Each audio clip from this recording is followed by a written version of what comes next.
Welcome back to Outdoors with Larry Ray on ESPN 790 AM. Brought to you proudly by Tennessee Wildlife Resource Agency, Barton Power Sports, Sportsman's Warehouse, and Best Care Home Services. Hey, welcome back to Outdoors with Larry Ray on this March the 18th on ESPN 790. Outdoors every Saturday morning for 90 minutes, the fastest 90 minutes in outdoor radio programming. And I always have someone in here with me, not just Greg Ratliff, who's my show producer.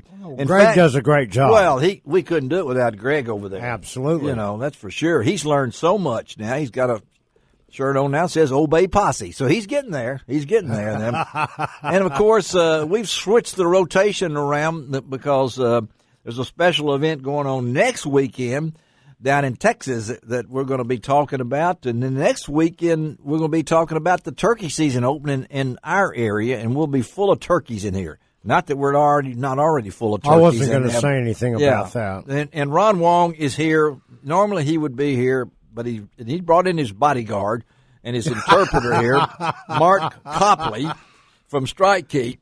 And this is a fun show, right? Oh, I love this show. This is my show. favorite time of the year. Yes, and who best to talk to than a guy has no pressure on him at all? You know, just going to have fun. He's only going to defend his title. Yeah, well, I'm not going to tell you how many back-to-back winners there are because he probably already knows. But let's talk to our man who won it in 2016, and that's Edwin Evers. Good morning, Edwin. Hey, good morning, guys. Thanks for having me on. Yeah, now, we talked a lot last year, Edwin, and I talked to you off the air right there. And first of all, thanks for taking time to be with us, and you've always been accessible no matter what. But you said off the air that it's hard to believe it's been a year. Oh, great. Yeah, hold it, Edwin. Well, hold it just once. The thought has just been ruined. Greg Ratliff has taken off that shirt and now has an Alabama shirt on. I'm sorry, Edwin. Say what? I'm sorry, Edwin. Can you turn that the other way around? Okay, I hope Edwin's not an Alabama fan, but there's nothing against Alabama fans. But all right, I'm back now. Well, the good news, Edwin, his shirt is at least the color of the Sooners. Well, that at least the right color. Oh, now we're really getting into it now. But how about it, Edwin? You did say it doesn't seem like it seemed like it was just yesterday. Man, it just flown by. It's been a busy year, and loved every minute of it. And kind of different this year, you know, with two elite events prior to the Classic. So, you know, we had a few events to get the boats broke in and get back in the groove of things. I'm really excited now that the Classic's here finally, though, because, you know, that's the one that we're always so excited about and prepare, you know, all winter for. And so it's finally here, and I couldn't be more excited. What did it do to you last year to win a life-changing experience? We all hear about this and everything. So, I mean, you this isn't, as I tell everybody, this from Talala, Oklahoma. I love the name. I had to say that again. Okay, Edwin, you didn't mind that. But No. What has it meant for you and your wife, Kaylee, and your wife, Tuesday, right? Tuesday, yeah. My daughter Kylie and my son Cade. You know, it's just been a lot of fun. We've got to meet a lot of people and travel a lot of different places, and it's just a dream come true. It's neat to have that trophy, and you know, the one thing with the Classic that everyone said that never really realized till you win it, but your fan recognition goes through the roof exponentially. You know, I've had a pretty good season, winning back-to-back elites and this, that, and the other, but you know, it doesn't compare to the notoriety that a Classic champion would have. And it's just been a lot of fun. We've really embraced it and had a lot of fun with it. And you know, it's a huge blessing for me and my family, and enjoyed every minute of it.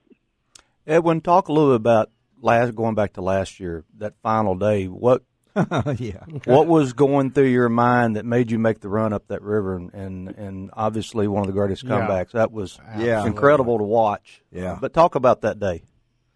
It was just one of those days that it went perfect. You know, I had the right conditions, had a lot of wind, and it's really clear water up there, and nobody else had figured that deal out. It's a small, fragile area, and you know, I've thought about it a bunch. If I would have tried to go in there the first or second day and taken that many boats, and you know, people following me that first day with all the expectations I had, it would not have worked, and it just everything aligned perfectly for that day to happen, you know, and not by no means that I think I could catch 29 pounds out of there. But when I went through there in practice, you know, I had 3 really big bites, you know, a 7-pounder and a couple 5-pounders, and I went through and I made a straight line across that flat. I didn't go to the left. I didn't go to the right to see how many bites I could get. I was just trying to go through there to see if they were there, see if I could get some bites, see what size they were, and then I got out of there. You know, I didn't want to be seen, and it was another day kind of like what I had that Sunday, you know, windy and cloudy. You know, just fortunate enough that being from the area and having a little bit of experience up there, it really helped out a lot. Well, I know we talked to Todd Faircloth before you, a great fisherman, been in the Classic many times, hasn't won it. It took you a few times too, didn't it? Oh, it did. Yeah, me and Todd started at the same time. So Todd's a great friend of mine. We used to travel together, and it's been a long time. You know, I've been close. Yes, that's like him. Led going in the final day, and you know, I think that Pittsburgh Classic, I was within less than 2 pounds of winning, and I can go on and on with stories of fish, you know, getting off that I could have won with, but it was your time. It was your time, and it was really sweet. Yeah. Well, how does Conroe set up for your style of fishing, or the kind of fishing you like to do? I love that lake. I absolutely love that lake. It's a lake that I've competed on in the Texas Toyota Bass Classics and had some success. You know, I never did win, but I was close to winning a couple of times. I led it going into the final day one time, and super excited about it. I can't wait to get down there. You get excited for all classics. You get more excited for events that you feel really comfortable at, and that's a place that I feel really comfortable. Well, you know, and I don't want to put the pressure. You already got pressure on you from winning last year, but only 2 times in the history of the Classic has anyone won it back-to-back. I'm not sure who those were, but I know exactly Rick Clunn and Kevin Van Dam. That's what I was just going to say. If you said that, boy, you're on top of it, aren't you? That's pretty good. That's 2 pretty good. I've competed against and enjoyed watching Rick Clunn. You know, he's one of those guys that I really looked up to. He's one of your heroes, isn't he? Well, Rick is one of your people that you look up to, isn't it? Oh yeah, I like Rick a lot. Great angler. But you knew that. I was really surprised that you spouted those off. So you know it's a special accomplishment. So what as you enter this one, does the experience of last year enter into your thoughts or whatever it might be, or you've done it now? So what does this mean to you as far as confidence going into this one? Oh, I just, it gives you more confidence. You can go do it again. You finally broke through that hurdle. And yes. I'm as prepared and as excited about this one as if it was my first one or my 10th one or, my last one. Wow. So, yeah. You got to do that. What about the kids? What does Kaylee and Cade think about Daddy now? I don't think they think too much different. As long as I'm playing Star Wars or Legos with my son or riding bikes with him, he's happy. If I'm not getting to do that stuff, he's not as happy. My daughter's not to eat. Now, Edwin, with you having to make all these appearances because of winning last year, have you had a chance to work out on the pecan orchard? Yeah, that's Ron was going to ask you that. I knew that. I'll be honest with you. It took a little toll on my orchard last year. Oh, no. To keep the grass mowed like I should have, and, this wasn't pristine, perfect. I really liked it. I like the time that I get out there and staying on top of it. I missed a few sprayings and fertilizing, but I've got it back in shape, and it's ready to go. We've had some moisture this fall, so I'm really expecting a great, great pecan crop. How many trees do you have? How many trees do you have? The place I bought had 470 mature trees on it. Since then, I have planted 2,400 more trees. Whoa. Whoa. Y'all hear that out there? Whoa. This is a tree man here. Yeah. Do you like pecans? I love them. I thought you would, because a lot of people, they look at you guys as fishermen.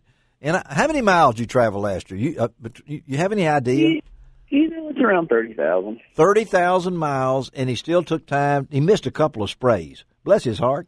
You know, I mean, I think we'll forgive you on those sprays. Yeah, I think we will too. So, but and I know you know that's everybody needs some kind of thing to get away to, and I imagine out with your trees is one of those things that you do.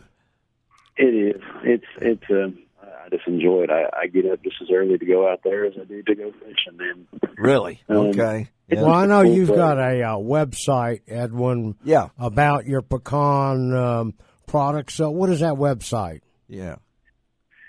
It's EdwinEversPecans.com. There it is. All right. Edwin, you know, you can go find about fishing. Hey, but I like what he does on the pecan. I'm a pecan man. Hey, and he's got I had some last delicious year at the ones. Classic. Yeah. Absolutely, hands down. Yep, we're going to have a Absolutely. booth this year at the Classic again, and got Wong? a few new flavors. So Wong, you better bring me back some pecans. I will Edwin. bring you back some Edwin Evers pecans. How many? 2? You know, Well, you got to put more than you that. got to Well, tell me what the flavor bag might you like. be empty by the time it gets there. Well, That's that's what right. I'm afraid of, Edwin. We may have to work a deal ourselves later on and everything. But, all right, we've asked everybody a little bit, and I know I'm fudging here, but what do you think it's going to take this year? I mean, at that lake compared to in the What's past? the weight? What's the weight? Total weight. You know, I think it's going to be that 67, 68 pounds, somewhere in there. There you go. 69, Okay, you all know, right. somewhere 60, mid to upper 60s. Yeah, you would take that. Now, we just put Todd on the thing, and I said, "What would you like to have?" And he said, "Well, I like to have 30 a day." You know, so I mean, he said, I didn't ask him how much he predicted. I just asked him how much he would like to have. You know? I'd say the same thing. You would do the same thing. Well, man, we appreciate you taking time to be with us on Outdoors with Larry Ray. You've always been a great guest, and like I said, Ron Wong will be there next weekend. Looking forward to seeing you, Edwin. And he'll be out there with you, and you'll probably see Mark Copley in some little company he works for out there. Strike King out someplace. Go get him, Edwin. We'll be there. Okay, buddy. Thanks, Hope to talk to you Have a later. great Okay. day. Thanks, All Edwin. right. Let's take a break. Come right back. We're rolling along. I'm getting all these predictions here. I love this. Okay? Be right back on Outdoors with Larry Ray. We might even talk socks on the next segment. I think so. You can find